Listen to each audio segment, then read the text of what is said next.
only surmise. I have a few facts, but I can only really surmise. And I think it's a double or triple pronged affair with Donald, if I can attribute any kind of reason and purpose to him.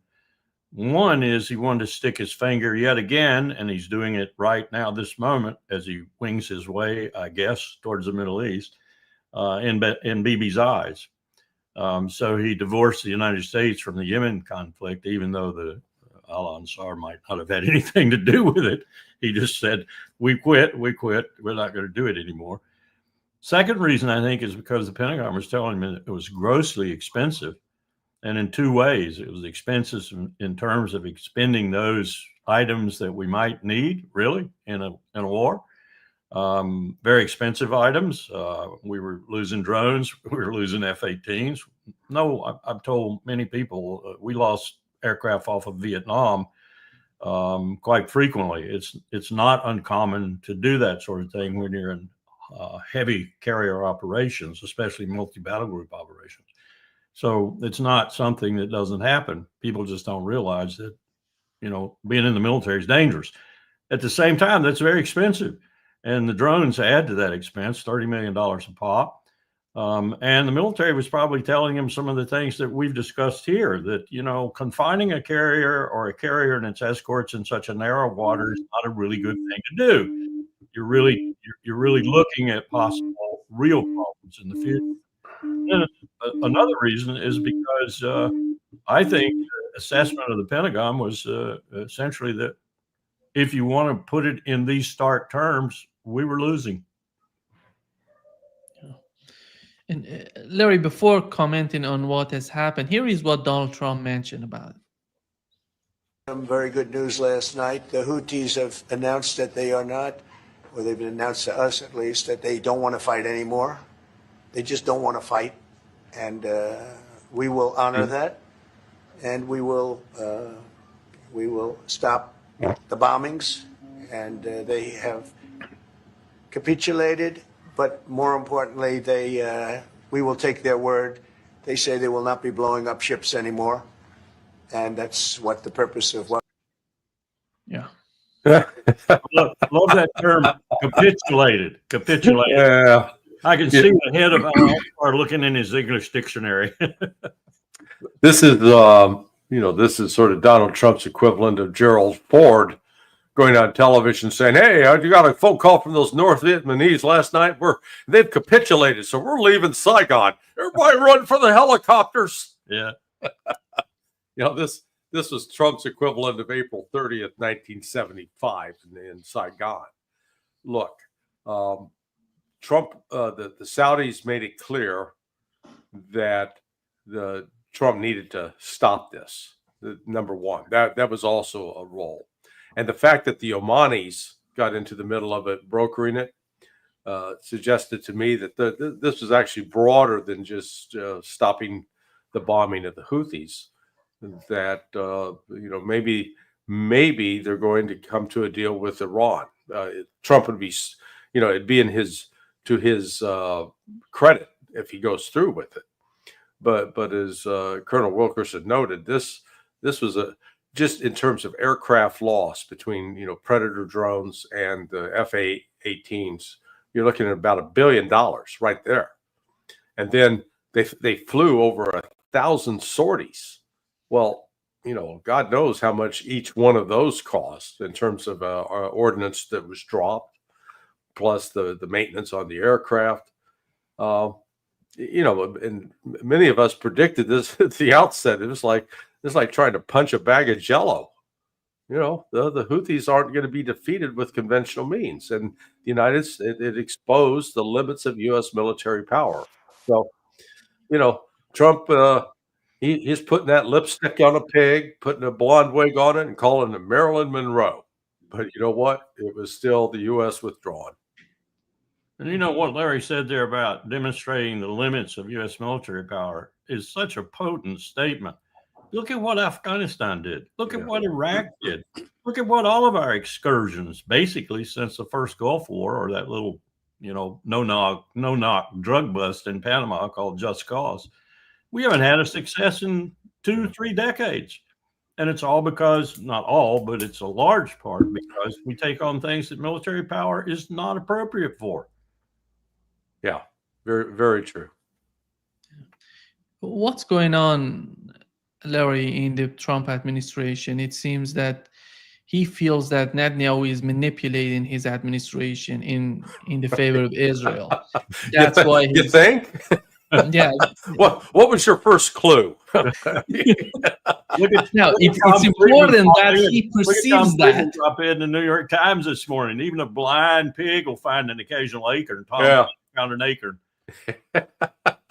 It's, so I like to say, even Helen Keller could see this one. Yeah. That's unkind to Helen. I know. Good Lord. This is, it's if true. I always put if true, because sometimes I get my hopes mixed up with reality. But if this is true, it's a good sign that, Trump there's only enough room for Donald Trump in the room, and he can't have another pretender to take center stage. And so, I hope the BB has overstepped, and that Trump has finally said, "Look, we're not going to tie ourselves to him." This, it goes along with the explanation that was given for getting rid of Mike Waltz. Demoting him to the United Nations of all places. So, I welcome it.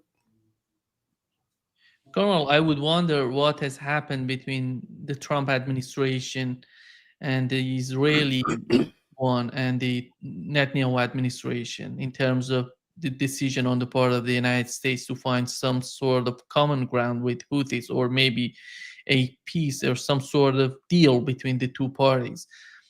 Here is what the U.S. ambassador to Israel, Mike Huckabee, we know how pro-Israel he is, and he said that we don't need Israel's permission to conclude an agreement with the Houthis.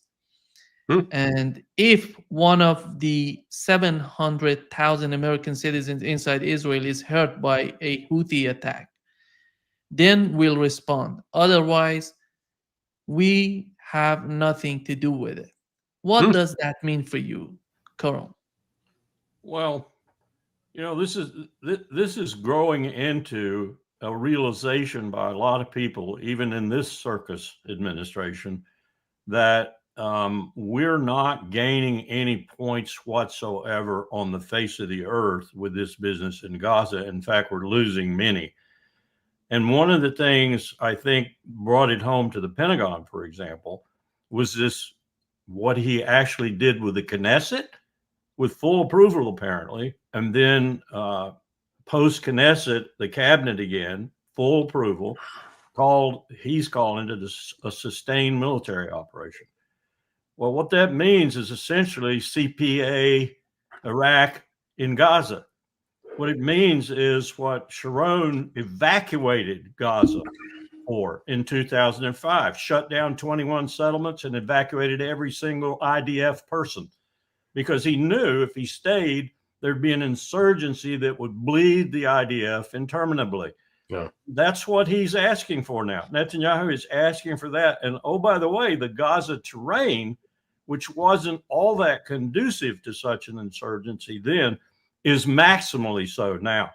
There are 250, 500-pound bombs buried all over the place that are inert, didn't go off, duds, in other words. They make IEDs out of them. They used one the other day and blew a Makava tank off the face of the earth. That's what's going to happen to the IDF, and it's already hurting badly. Its PTSD count is now over 10,000. It's got 7,500 additional that are on the margin of PTSD. Lots of reservists are not answering the call. The problems are just manifest throughout the ranks, and he's taking on he hasn't honored a single day of the ceasefire with Lebanon. He's bombing the hell out of it again. He's bombing in Syria. He's protecting the Druze. He's doing all these things that are overextending him, but this sustained military operation in Gaza is going to finish him. And I'll be amazed if we let him start it. Yeah. Go ahead, Larry. Yeah, no, the situation with Israel, they didn't learn the lessons of Stalingrad. You know, what made the Battle of Stalingrad so difficult for the Germans was they went in and they bombed, they leveled the whole city, and they created all this rubble. And so actually the tanks couldn't really maneuver through the streets. So they were forced to fight on foot. And all of that rubble creates places for what's called cover and concealment, yeah, where soldiers who are fighting and can hide, or they can ambush, and it turned into a bloody mess. There's another parallel as well with World War II. The Wehrmacht, when they went into Poland and into Ukraine, and they were killing civilians, that the regular army was the commanders were writing back to higher command, said, "Look, this is destroying. We're getting some real psychological problems because people, normal people with a conscience, don't break down when they're killing women and children." And what this is showing in Israel is that they're not all monsters. That there are many that are in these reservists that they themselves have children, and when they're seeing these bodies starting to stack up and pile up, it's causing real emotional distress. So, Netanyahu's the entire objective in all of this has been to try to save his own ass from legal jeopardy, and in doing so, he's literally he's destroyed Israel's reputation, making Israel a pariah now among many nations, and it's growing, not diminishing. And and now he's managed to alienate Donald Trump. I mean, I can't, I shouldn't laugh, but I think it's hilarious that Trump wants to be liked. That's sort of what his weakness. He wants to be liked, and he's I think come to the realization that hanging out with Bibi makes him unlikable, and he doesn't like that. D'accord. Carl, if you were to assess the situation of IDF and Israeli army today compared to what it was before October 7th, how do you see the way that they are right now, the situation they're in right now? In very bad shape. Very bad shape. Let's face it. One, they were not designed to be this kind of military. They were designed to be by the original sort of creators. Moshe Dayan comes to mind. They were designed, Sharon comes to mind. They were designed to be a blitzkrieg military, a military that just struck, won, and departed. And there, take that. Deterrence is reestablished. Do it again, and I'll hit you again, like an Operation Cast Lead, which was a precursor for what's happening right now, because they went out and killed everything that moved, men, women, children, everything else, and then said after a few weeks of operation, now, you see what we can do? We'll do it to anybody who challenges us. So take that lesson. And it was taken for a while. This, of course, was reestablishing deterrence after they had their butts kicked by Hezbollah back in, 2006. Yeah. So that's the way they operate. And the second thing that's playing on them right now is they haven't had a real conflict since 1973. And so they've been doing police duty. And they've become, in many cases, at checkpoints and other places, kind of draconian in that police duty and not very respective of human life. So that degraded them somewhat. Now they're in a situation, as I said, if they go ahead with this sustained military presence, where they're going to get defeated. And that's unusual to the max for the Israeli IDF. And morale and such, I'm told, is plummeting accordingly, especially amongst the reservists, not so much amongst the professionals.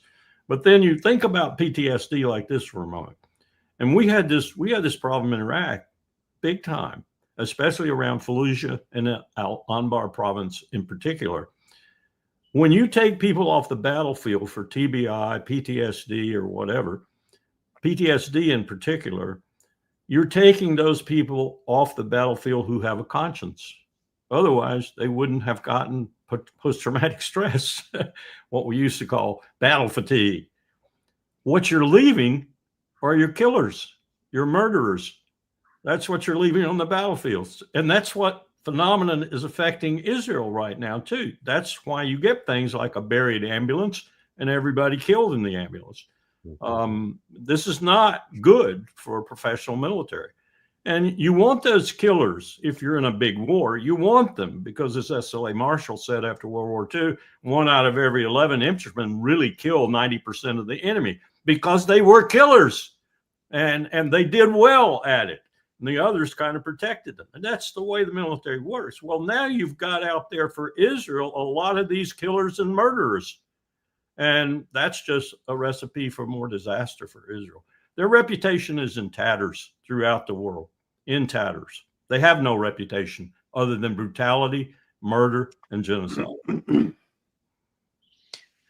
Larry, when Donald Trump has decided to go to the Red Sea to fight the Yemenis, I was thinking, what's the logic behind it? And right now, he's somehow leaving the Red Sea without achieving anything. Do you see the possibility that he's going to get back again, or you see a deal done? You see something that Donald Trump would never repeat it again? Oh, no, I can't rule out that he'd, they certainly could do it again, but, they didn't understand, number one, they hadn't paid attention to what happened under the Biden administration with their start of Operation Prosperity Guardian, that they assumed that, but the Biden folks really weren't trying, that they were just only doing pro forma attacks, and by God, we're going to show them. It really shows sort of a failure to understand both U.S. capabilities and the nature of trying to dismantle what was going on in Yemen with the Houthis. And I attribute this to having just too many civilians that have had no experience working with trying to target mobile systems. We didn't take down a single Scud during the first Gulf War. Despite we're going to go get them, and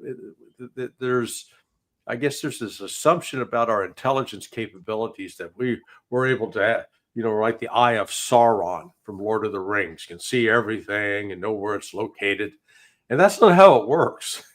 And particularly if you're trying to track anything that's out in the open sea, track ships like that, it's very difficult.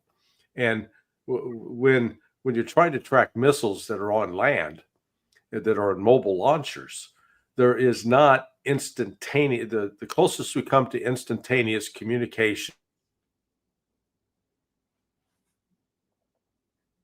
Yeah, it seems that we've lost. Which shot down? Why they shot down so many? They were shooting down one a week. Prior to that, they'd been shooting down like one a month. So, it was, they figured out, okay, yeah, we see that predator, we're going to take it out.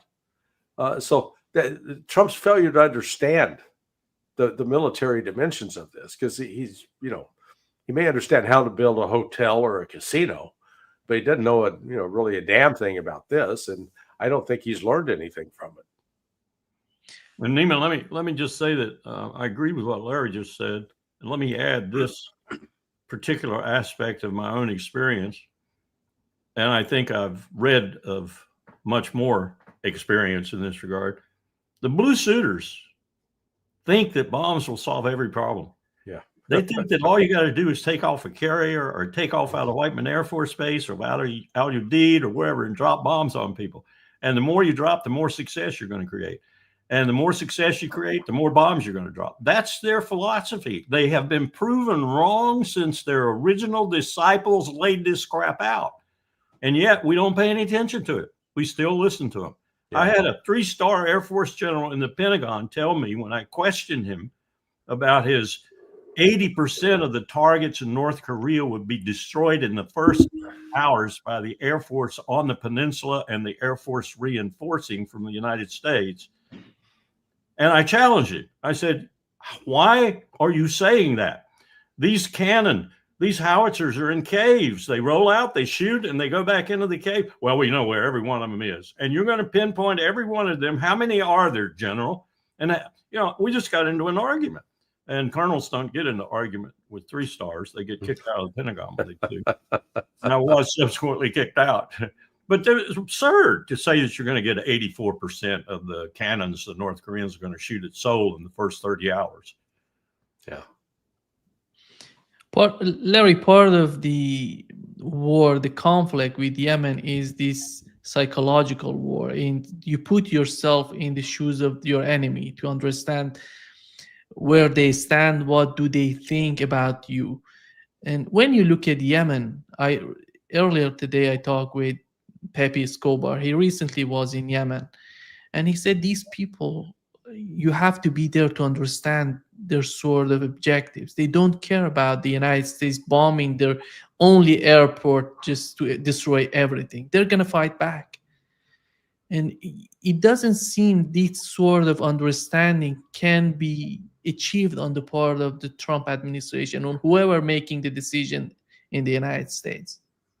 That's one of our biggest failures as a country, that we are incapable. We're not incapable, but we rarely take time to understand both the culture, the mentality, the point of view of those that we perceive as either enemies or someone we need to attack. Look, I saw this right after 9/11 because back at the time I was directly involved with JSOC and SOCOM, scripting exercises, called 0300, 0400 exercises, and so here you're dealing with the most elite forces in the U.S. military. We're not just talking Delta Force and SEAL Team 6. You got the folks out of Belvoir. You've got a bunch of covered air. I'm talking the very, very pointy end of the spear. Got the guys who did Nord Stream. Yeah. And the ignorance about they didn't know Sunni from Shia. They had no, as far as just a Muslim, and that's who we're going to kill, without and no appreciation for whatever our role had been in helping create this situation. No memory going back to what we did with training up terrorist groups in Pakistan that were used against the then Soviets in Afghanistan. Zero understanding. So all I'm saying is, what you're seeing now with Yemen, it's consistent. One of my friends and mentors, Pat Lang, he had been defense attaché in Yemen. He understood it. He had been, he knew the culture. But when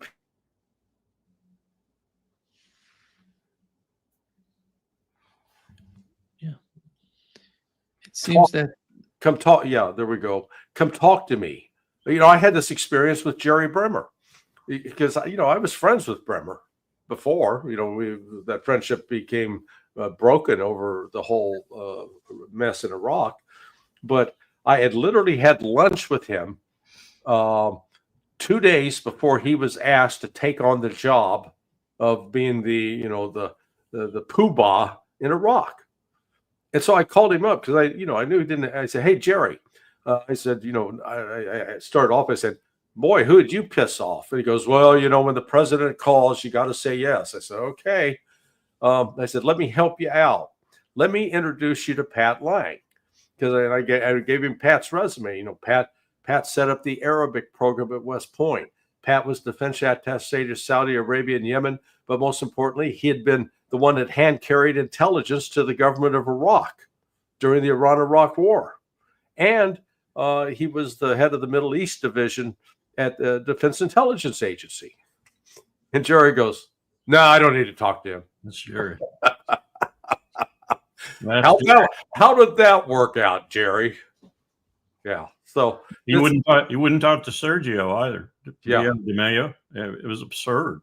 Sergio had to move out there where he later died. Yeah. Colonel, the other dimension of the conflict in the Middle East is what's going on between Iran and the United States. Let me just say one other thing that Go ahead. Go ahead. I just poured into my head as he was saying that. You know, the Houthis, Al-Ansar, are a different sect than most of Yemen. And they don't like the fact that most of Yemen, which cares, and I suspect most of them don't care, but those who do care, say the mullahs and others, are oppressing them all the time.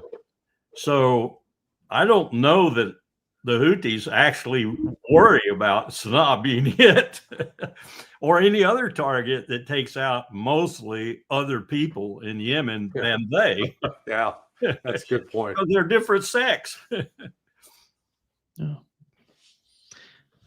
And getting to the conflict, Colonel, between the United States and Iran, here is what Tulsi Gabbard said about who's pushing for war and who's pushing for some sort of negotiations with Iran. Those who are co-opted by the military-industrial complex, abusing their position to feed or manipulate intelligence, as we saw with the Iraq War, to start a new war. This intelligence community, the work that gets done in places like this every single day, has that power to be the fodder, the fuel, the seed that can lead to yet another unnecessary war. The New York Times article was a result of an unfortunate, unauthorized, and illegal leak of a very private conversation between the president and his advisors. I won't get into the details, but it was a very robust discussion that really speaks to President Trump's care and thoughtfulness as he makes his decisions around these very serious issues of war and peace. Ultimately, what we are doing is providing the president with the facts, the intelligence. Here is what the intelligence is telling us. As the Secretary of Defense, here are the options that are on the table and the likely outcomes that could occur if you go with course of action A, B, or C. And ultimately, it's the president who makes the decision. And he has made it clear time and time again that his goal with Iran, first of all, they cannot be in a position where they can develop or have a nuclear weapon, and that he believes and is confident in the opportunity that this moment provides to be able to achieve that outcome through peaceful means, through diplomacy and through negotiations. And he knows that that's what's in the best interest for the American people and for the world. Coral, your take. I couldn't have said it better.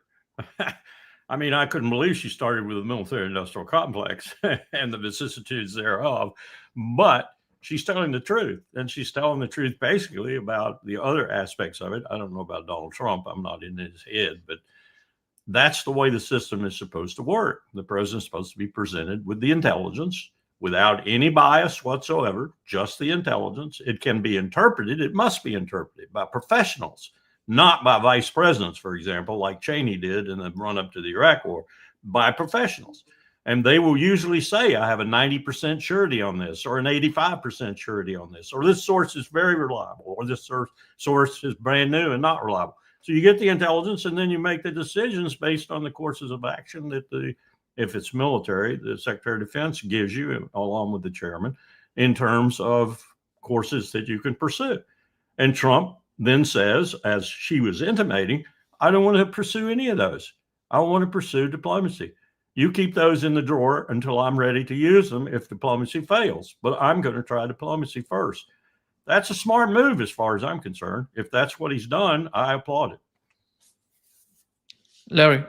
Well, there's I don't know if you noticed, it was a day yesterday, 2 days ago, the news was filled with, oh, we got this imagery of this secret nuclear plant in Iran that's just been discovered. It's been there for 10 years.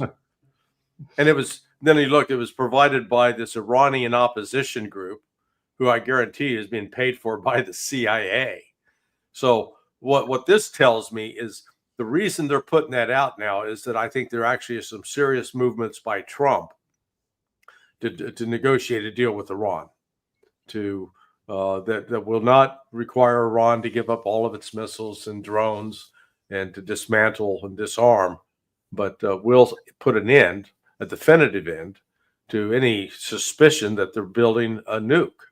Iran wants that if they can get back to some sort of normal economic activity, because Iran's not the one that's been rampaging around the region, invading other countries. Because I mean, we go back to the start of the Iran-Iraq war, that was with U.S. encouragement to invade Iran. We put Saddam up to that basically, and so they do want peace. And it's again, it gets back to whenever you look at some of the news and the information comes out, you always got to start peeling back the layers, because it's never quite what it seems. Because I've had some friends, oh, look at this is proof that Iran's building a nuke. And I had to go back and say, just look at the source of the information for starters, and right away that it's in the male bovine excrement category. One other thing, Nima, I would say, after agreeing with everything Larry said, I got the inclination there to believe, and I've gotten it in other places too, I've been disabused of it in other places too, that she really wants to do something about the very insidiousness of aspects of the CIA and other elements within the intelligence community too. And she hadn't figured out exactly what to do yet and exactly how to go about it.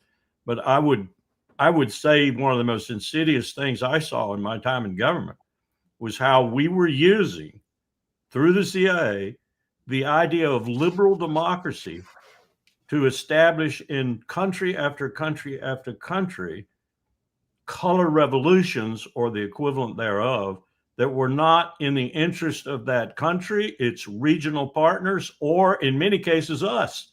And yet we went ahead and did it. Larry, how do you feel about the concept that Colonel put out? She tries to do something, but she's not 100% sure where should she start with. Well, she's dealing with number one, a huge bureaucracy. Yeah. And she hasn't had she didn't grow up in it. She hasn't had to deal with it from inside. And I was fortunate, early on getting, when I started at CIA, I got put into what was called the career trainee program.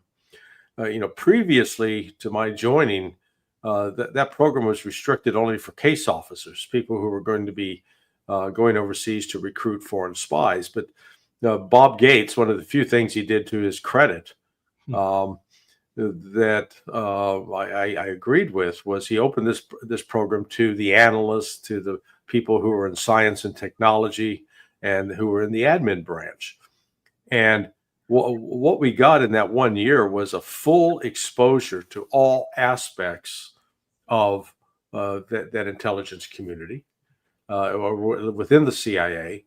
And then in my next jobs at State, where I worked with FBI and with other elements of the intelligence community. And then when I got into doing the military exercises with JSOC, I was dealing with the whole panoply, all 17, they keep counting. I keep hearing now it's 18 intelligence agencies, supposedly. It was 17. But, I was able to acquire experience over that course, seeing sort of how the whole sausage is being made. And that included, I was read into a lot of SAPs that are not, that go beyond the top secret program. Well, she didn't have that background, and it's easy to come in and just, get the mushroom treatment. They can, cover you with manure and keep you in the dark, and you don't necessarily know that that's what's happening to you. So she's learning, and I hope she starts to hold these people accountable, because there've been lots of lying going on. Yep. And I would just throw into that too something that I learned big time when I was at State. Dana Priest's article, 2-part article in the Washington Post, sort of exposed this when she talked about 800,000+ top secret code word clearances. There are a lot of civilians, hundreds of thousands of civilians now embarked on this intelligence business, and sometimes doing as much damage as those inside. Yeah.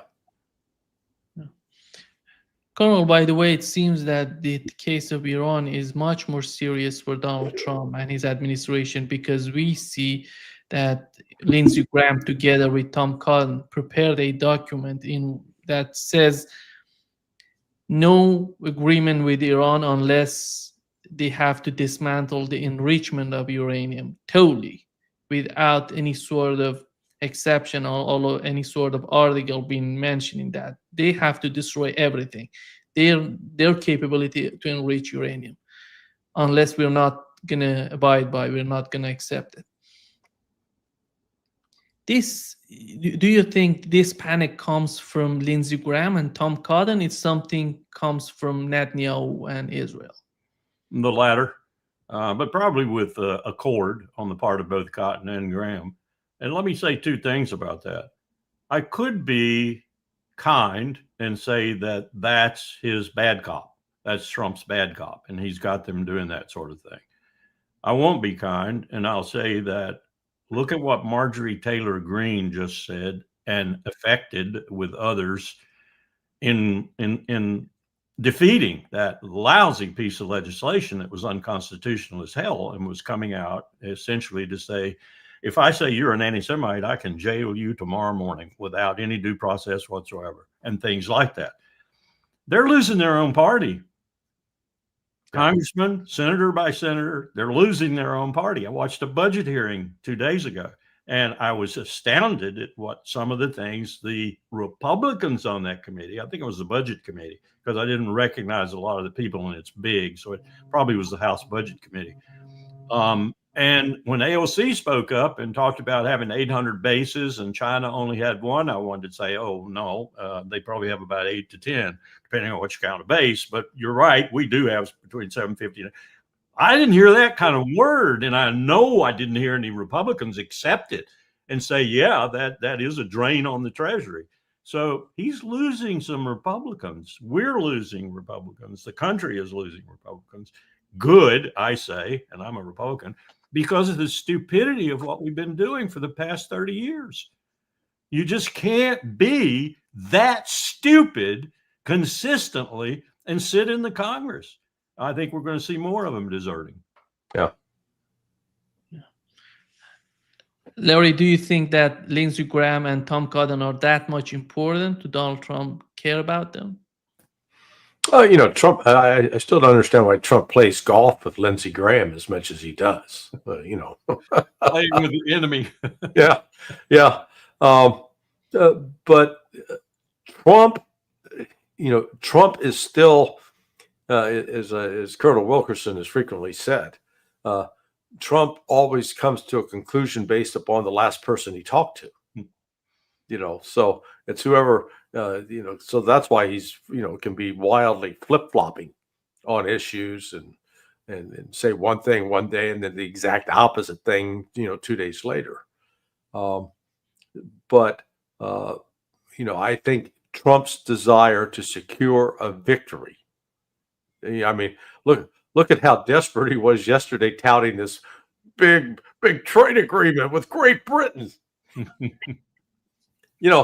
Apart from Scotch, I can't name another major import from Great Britain, it's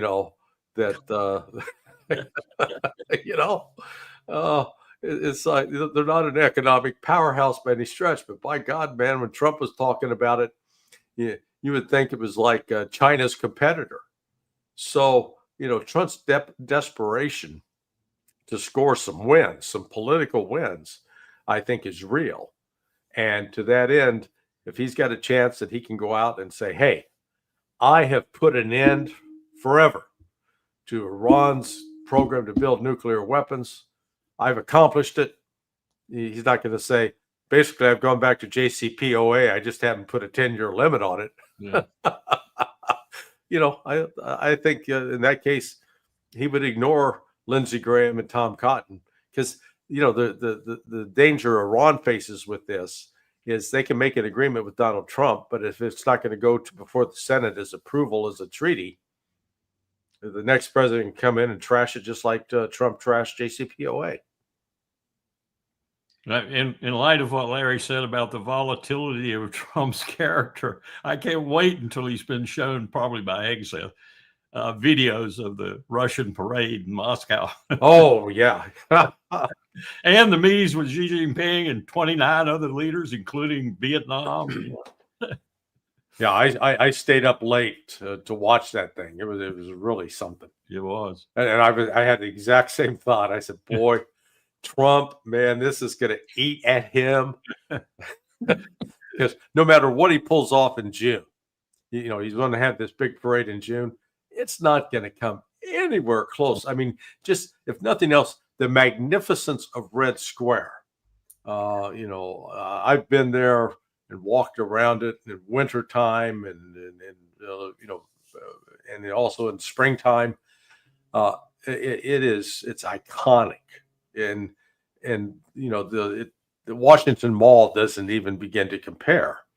And so Trump, oh yeah, Larry's right. This is going to eat at him.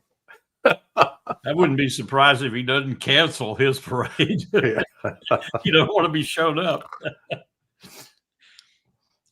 Since you've mentioned, Carl, the case of Russia, and we know that they're trying to do a 30-day ceasefire with Russia, and which consequently later on leads on to some sort of permanent ceasefire and agreement between the two parties.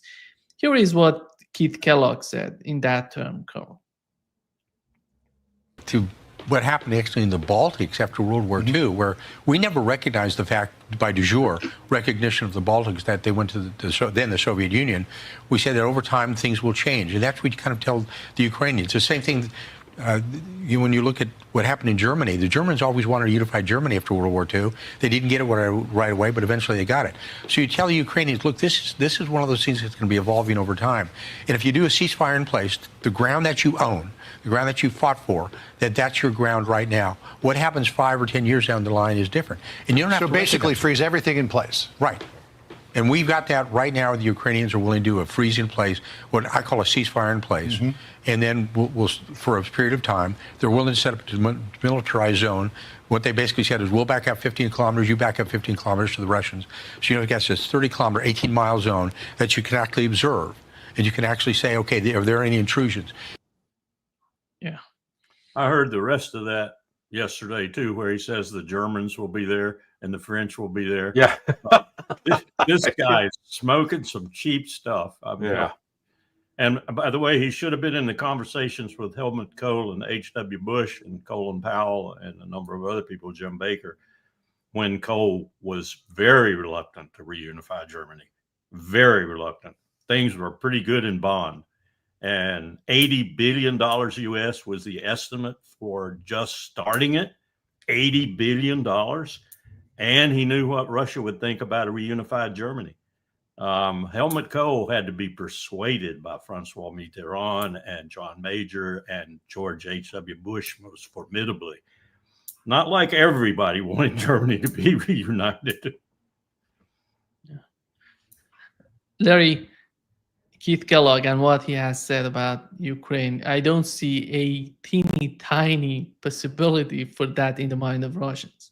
Yeah, there's two ways, no way and no way in hell. Okay. I mean, this, he lives at, I applaud Keith Kellogg for having a rich fantasy life because, he lives in this delusional world that, of course, the Ukrainians would love to have a ceasefire in place because Russia is moving all along the line of contact, at least up until they impose the 3-day ceasefire. Now, even though they put in place a 3-day ceasefire. Still in those areas where Ukraine continues to attack, the Russians are fighting back. But the Russians have built up their forces, and I think, you know, right now, like at one spot in the Donbass, they're within like 4 or 5 kilometers of the border with Dnipropetrovsk, which is the next oblast to the west of Donetsk. And once the Ukrainians don't have any defenses built up in there. So basically, Russia can roll to the Dnieper River and take control of that as well. So they're going to start adding territory. So, yeah, it's 30-day ceasefire. The Russians are not going to accept a ceasefire. They've made that very clear. And it all boils down to, again, we talked about it earlier, the failure of people to put themselves in the Russian shoes and understand why they think like they think, why they see the world as they do. Just let me give you one simple statistic. In World War II, the Russians, 20% of the Russian people died in that war. 20%, 1 out of every 5. In the United States, in terms of a number of our people that died in the war in Europe, North Africa, and Italy, 0.1%. That's why we don't remember victory in Europe. We didn't pay a price at all. And, you know, we've been inundated with the Steven Spielberg, Tom Hanks, oh, the greatest generation, man. Yeah, and yes, the guys that fought, I honor their service. But let's not pretend that losing 0.1% of our population corresponds to 1 in every 5 dying. That's why the Russians remember, and they see the world through that lens, and the failure on our side to understand that, because every damn war we've been in since then, we don't pay a price in blood.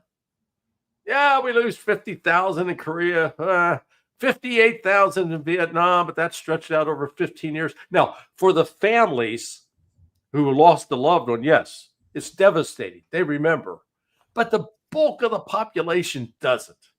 All we do is end up feeding these military industrial corporations that make more money, get wealthier over it, and, you know, we can pay some disability payments. I mean, sorry to be that cynical about it, but that's the fundamental problem with us. We simply do not understand and appreciate. And that's why the Russians, they're not going to budge. Carl. Ask Napoleon. Yeah. Here is what J.D. Vance said. He thinks that Russia is asking for too much. And I have criticized the full-scale invasion, but you have to try to understand where the other side is coming from to end the conflict. And I think that's what President Trump has been very deliberate about, is actually forcing the Russians to say, here is what we would like in order to end the conflict. And again, you don't have to agree with it. You can think that the request is too significant, and certainly the first peace offer that the Russians put on the table, our reaction to it was, you're asking for too much, but this is how negotiations unfold.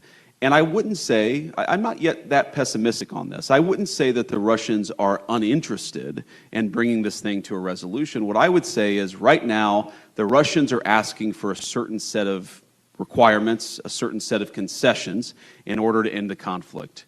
We think they're asking for too much, okay? What's too much, in your opinion, Carl? Well, first of all, I disagree with that, quote, full-scale invasion comment. Had Russia wanted to mount a special military operation that was a full-scale invasion in the terms that J.D. Vance meant there, it would have been quite a different affair, I think. They might have still had some initial problems, but it had been quite a different affair. I think he's basically speaking the truth with one exception, and it is a glaring exception, and that is that Putin has absolutely no reason to concede anything that he wants. None whatsoever. Yeah. And when you look at who started this war, who the war was really between, Washington and Moscow, and NATO and Moscow, the proxy relationship Ukraine assumed in that, regardless of the blood she shed. And that's a crime for us, not a crime for Russia. And regardless of the fact that he crossed borders and, violated the UN Charter and all that kind of, what did we do in 2003? I'm sorry very much. Kofi Annan said that was an illegal war, and he was right.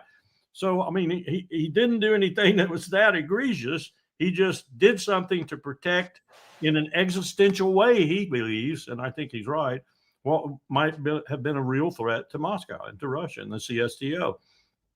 So, JD, no matter what you say to gain posture in the negotiations, you're going to have to, if you want this to end on some kind of reasonable basis, you're going to have to concede almost everything, if not everything, that Putin wants. So that's the reality of it. Now, he's not going to say that because he wants to be president when Trump is gone. And he knows he's got to run against Rubio. And they're both getting ready to, mount their campaigns, as it were. That is if Trump surrenders. But, it was a reasonable comment for him to make as a part of the negotiations, but I got to give him credit for that. But on the other hand, it shows, and they're not willing to admit how much of this that they could admit politically, I think, and get away with it, because the American people, 62% now, almost of all stripes, are for this war shutting down. He could probably get away with more, like admitting to some of the complicity that I guess Trump doesn't want him to, because he had complicity in it too from 2016 to 2020. Yep. So there's no one with no guilt on them here. None on our side. There's no one with no guilt. Larry, do you see Donald Trump being able to change the rhetoric if he meets with Vladimir Putin, because they're talking about they're going to have a meeting in the near future? Is that going to change the tone on the part of the United States? Yeah, I think it will. I mean, Trump's bombast in public. He's a completely different guy in private, and I have that from someone that's had several meetings with him over the course of the last year and a half. Completely different personality. Not given to this kind of bombast. Much kinder, actually. The problem we have in the United States, and it's not just confined to Trump, it's confined to our entire political class, our media, our educational institutions. We're like an Alzheimer's patient. We have no memory of how we got to where we are. And in contrast, go back to, let's call it the birth of Vladimir Putin. In 1999 was really the pivotal year that has shaped, I think, what Putin is today. Because on March 12th of that year, Bill Clinton brought in Poland, Czech Republic, and Hungary into NATO, expanded it to the east, something that the Russians have been told we wouldn't do. 2 weeks later, NATO invades Serbia. And Serbia at the time was seen as an ally of Russia. And in fact, the United States took some actions to prevent the Russians from providing any resupply and support to the Serbians. Then in August 7th, and during this entire period, Yeltsin's president, August 7th, the Second Chechen War starts. You got an invasion of radical jihadists, Sunni extremists. I guarantee you they were funded by the CIA. Yeah. CIA had a hand in this invasion. So this was part of a Western plan. They're really in the process of humiliating Russia. 2 days after that invasion, on August 9th, Boris Yeltsin names Vladimir Putin as prime minister. And then it's 4 months later that Yeltsin just all of a sudden resigns and Putin becomes president. So right at his birth, at that outset, he understands Russia is under attack by NATO on several fronts. It's under economic attack because of the oligarchs that they were doing, raping Russia at the time. And it was facing this radical Islamic insurgency that was it literally killed thousands of Russians. And So he came out of that, and somehow I think it's almost miraculous what he's done in 26 years to completely turn that country around, to rebuild the armed forces. And even though he had made repeated attempts to try to placate NATO, to join NATO, to work in peace and harmony with the West, and has consistently faced intelligence operations designed to destroy Russia up until even the start of that special military operation. That's what Trump and that's what we don't get on this side. We think that we like to create this narrative that, Vladimir Putin wants to recreate the Soviet Empire. I mean, if I hear that crap one more time, if I'm with somebody that says that, I'll punch him in the face, just to wake them up. That is so stupid.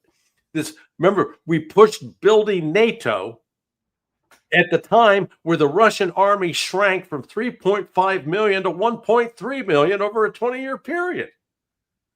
I mean, if it was going the other way, yeah, I'd say you could make the case we got to build up NATO, but it was just the opposite.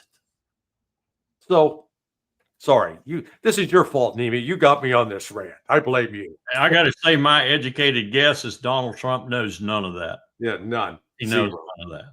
So he's at a disadvantage going into any kind of negotiation. Were I Putin, and I was looking out of Moscow towards Western Europe and Eastern Europe and across the Atlantic, I would never deal with us again because we lie, cheat, and steal, and he has prima facie evidence of all of those things, and it's a threat to him. Yeah. We've forced him in the other direction.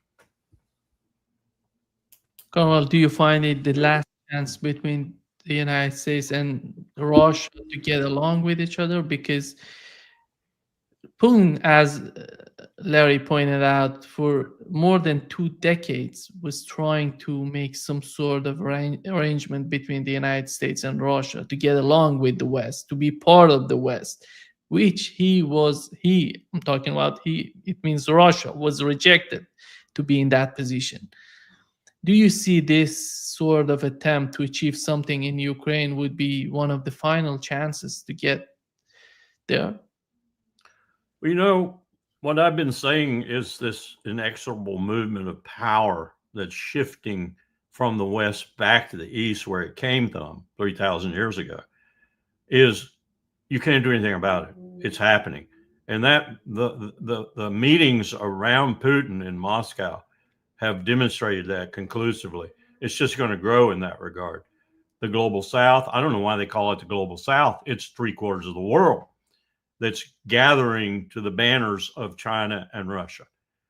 In that discussion, in my paper that I wrote on that, I said Russia is in both worlds, always has been, and has always found that a very difficult position, but has repeatedly, since Catherine the Great anyway, leaned more towards and tried to get into Europe and been rebuffed every time. This latest time is us and the leaders in Europe right now.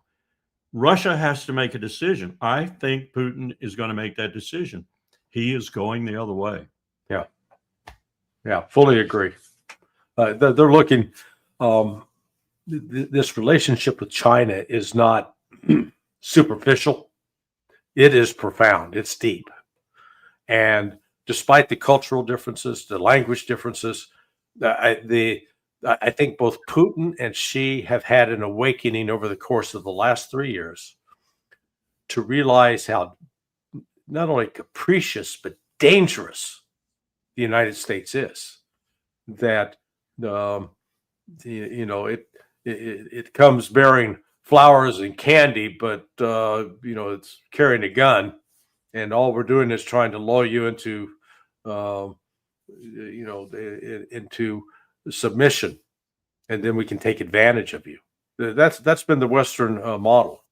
And Putin, I firmly believe that Putin understands that, and that's why both Russia and China now represent such a threat to the United States and its position as its pretend position as the world leader, because we're no longer leading anything, because we've we've been so guilty of abusing so many other countries and taking advantage of them that we haven't built up the relationships where people love us and welcome our friendship. Because, man, our friendship, it comes with a lot of baggage. And there are a lot of codicils attached to our agreements that, basically, hey, we get.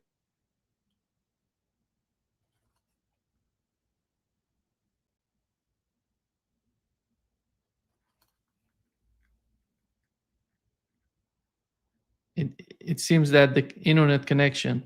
Yeah, Yeah. you're back there. Yeah, I'm back. We're all back here. Yeah, so it's just the United States is in the, we've worn out our welcome and we don't realize it yet. But the world is changing, as Colonel Wilkerson correctly pointed out. It is, when I was at the St. Petersburg International Economic Forum a year ago, 38 other countries were there, but it was the place was packed. That is a very good metaphor that Larry used there. When the United States comes in with that gun under the cake, as it were. Yeah. And this is a sad commentary. That gun is liberal democracy. That's what we've done to liberal democracy, using it as a gun to punish people, to have orange revolutions from Tbilisi to you name it. It no longer has a positive patina to it, to much of the world. Liberal democracy is anathema because it isn't liberal democracy. It's the United States of America and its empire.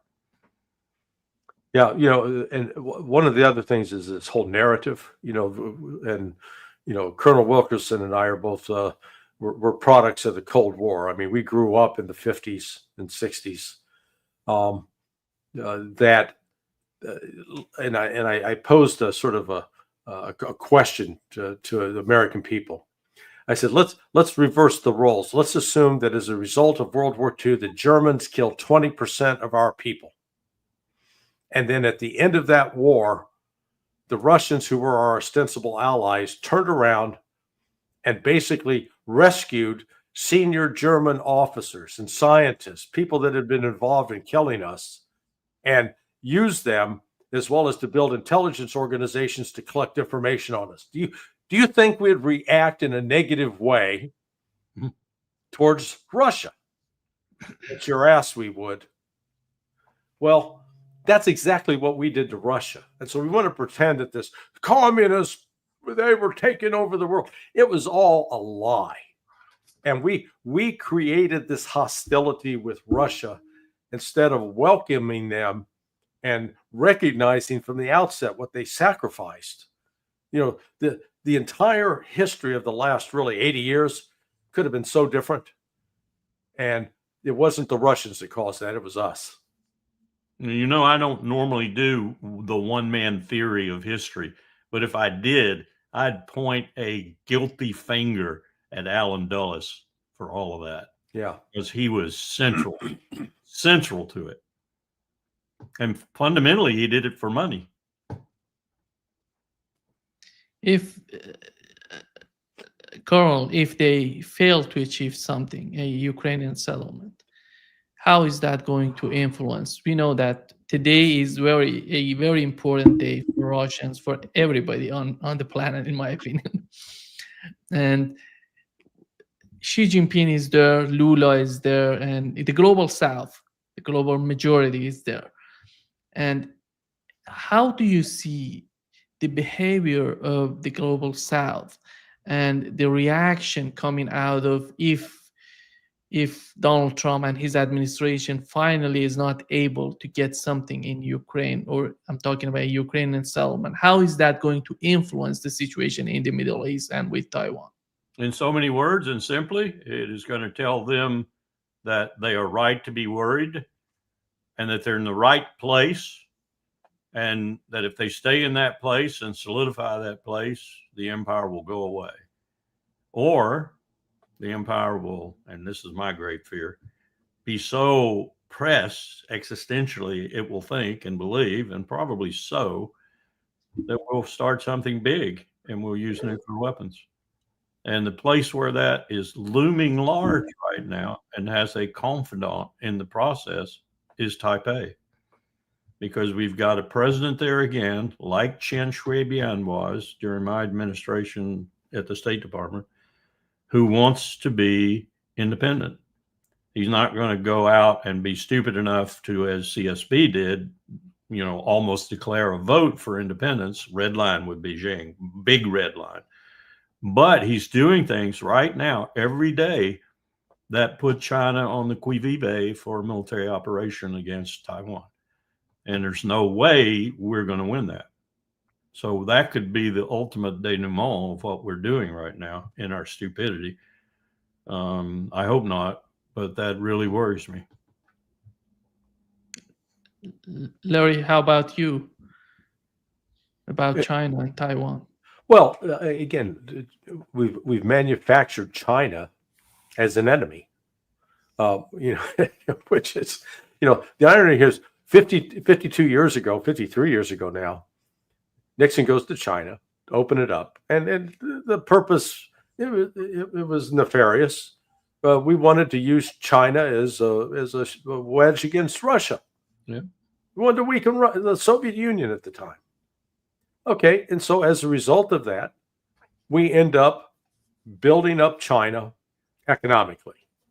And then the Chinese, not being stupid people, they find a variety of ways to make money. They do, they've engaged in what I call some nefarious capitalist activity. Good God. The United States has done the same.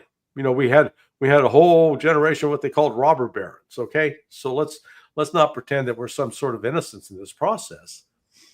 And so we actually build up and help China become what China is. And now that we've enabled them, we want to destroy them. We've made them now our fixation. Oh God, we got to stop China. China's taken over the world. They're in Panama. We got to stop. They've been in friggin' Panama for 30 years. And they were there during Trump's first administration too. He didn't say a thing about it then. This is all put on. The China, we now need the China as an enemy to justify $1 trillion defense budget. Because we can't, if we cut that defense budget, the economy of the United States is going to collapse. It's being artificially kept inflated or kept alive because of our endless wars. That's the sad truth about this. Colonel, just to wrap up this session, the conflict between India and Pakistan, it doesn't seem to be that much important for the mainstream media. They're not talking that much about it, but it's so much sensitive and important when you consider that both countries possess the nuclear bombs, and it can happen any moment by some decision in Pakistan or in India. Do you think that the international community is doing whatever is at their disposal to do in the terms of the conflict that is happening there? I know China and Russia are doing things. I hope we're doing things. I don't see it in the news, but I hope we're doing things like we did in 2002. As I recall, they weren't very much in the news at that time until Powell's trip was sort of exposed when we went to lecture both Islamabad and Delhi on escalation theory and so forth. But I watched that. I thought you were going to play that video.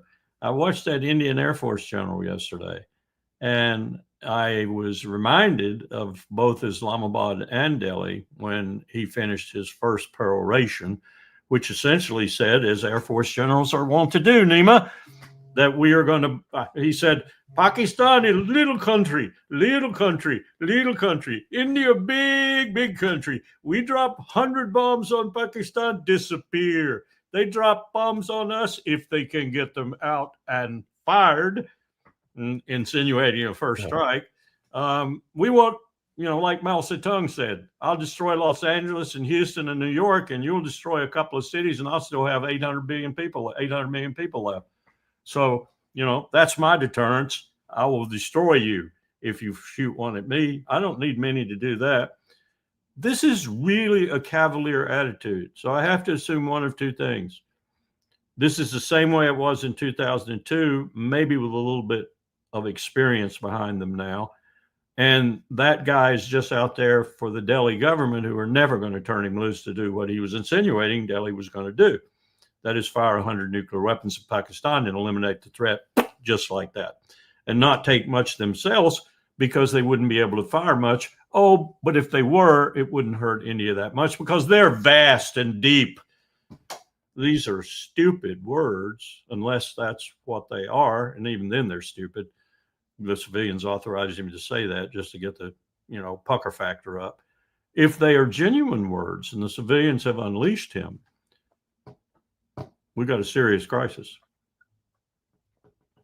The other aspect to this, and I have to say thanks to the Pakistani Defense Minister Asif.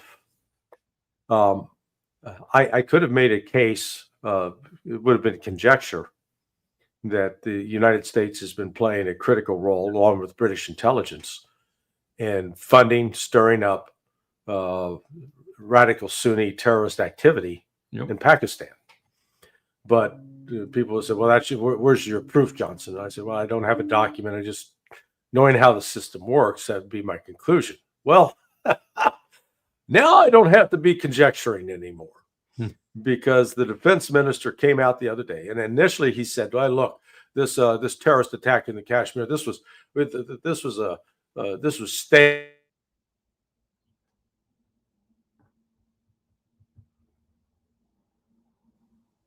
I have my own concerns about that because I know how plugged into the ISI the CIA is, and I know how. There are, because Larry, you said they were staying, and then you cut.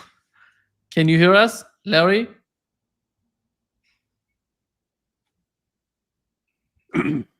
example. This is an example where we're saying the wrong thing, and NSA is going, "Hey, we can't have that." But what it's. I really think that the Western intelligence was behind this initially in order to do two things: one, to create further friction between India and China, as well as to weaken and destroy BRICS. I think that's part of what was behind all of this. And as Colonel Wilkerson correctly noted, this idiot Air Force general in India has fallen into the trap.